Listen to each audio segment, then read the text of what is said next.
Everybody, this is Kevin over at Bible Wellness. Just sitting here contemplating the end of Valentine's Day. It seems like the hearts and minds of many are turned to the subject of love. You know, it seems to be a big subject for the day.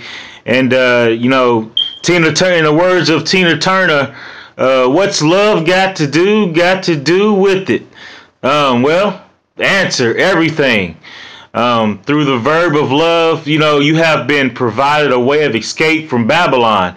You have been given a get out of jail card from the system of sin and death, one of slavery, emptiness, depression, suppression, oppression, struggle, restlessness, hopelessness, darkness, perversion, decadence, immorality, and lawlessness. A kingdom based on fear and torment.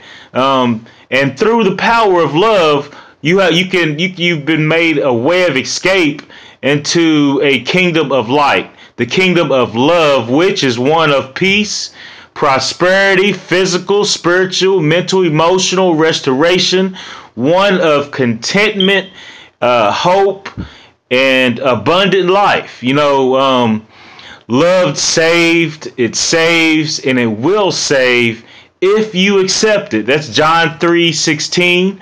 Love replicates and acts for the thriving of humanity.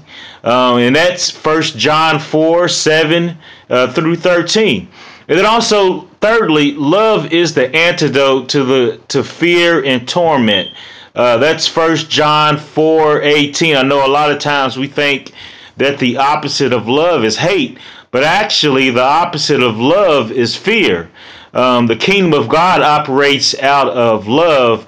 The kingdom of the fallen cherub, otherwise known as Satan, the adversary, our enemy, that old dragon, that snake, old Nick, that jerk, whatever you want to call him, his kingdom operates out of fear, and he seeks to keep you in fear because fear torments. It fragments, it causes you to freeze, it keeps you in a state of confusion, it allows the enemy to manipulate, play with you, it allows the enemy to work out his stratagems without even having to think about anything that you could do, because love stifles you, or fear stifles you.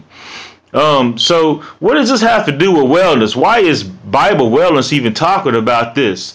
Well, in becoming whole spiritually, your mental health, your physical health, they're all areas of your life is impacted. Science confirms it. That when one of these areas is out of alignment, meaning your mental or emotional state, or your spiritual state, or even your physical well-being, all areas are impacted by one area. So if one is out of alignment, then all the other areas are impacted as well. Which is why today, in a society where fear is, where we live in a society that's based on fear, one of fear and torment. It's a system of rebellion. And we see people that, because of depression and these other things, we see an increase in psychotropic drugs.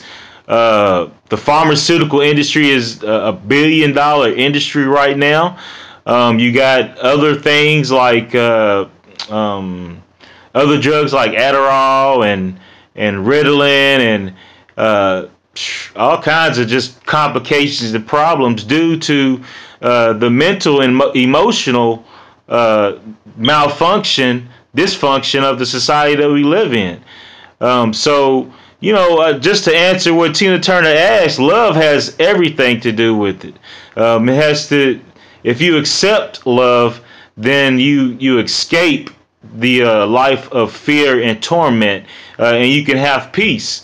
Peace that surpasses all understanding. And just real quickly, just a little tidbit, something I was thinking about just a minute ago before I got on. I was looking at an article that came out of Bonn University, and it's a recent article that talks about the the nature of the universe, and they speculate that we live in the matrix. They speculate that through some of the studies they've been doing that they suspect that we live in a simulation. So that's just something interesting to think about. And when I thought about it, I looked up matrix, and you'll find matrix in the Bible in Exodus. It's mentioned a few times, but the first time it's mentioned is Exodus 13 and 12. And one of the interesting things that kind of popped out was that when you do a word study on it, it talks about the matrix being a womb. The womb in which man is created, a hollow, empty cavity in which life is formed. But also with connection to that, when you go into deeper study of the word, it talks about love. Love is mentioned, and then also compassion by implication. And I was just thinking about that. I don't have any complete answers to it, but it's just something to kind of contemplate. If you do have some answers to it, or you have a more thorough understanding of it, being sure to hit me up and comment on it. But it was just interesting that the word matrix is found in the Bible, and it means womb, but it's also connected with love. So from my understanding of that, love is so powerful that when you accept love, you escape this simulation, this world that we see, and you break the chains of Babylon and operate and live and you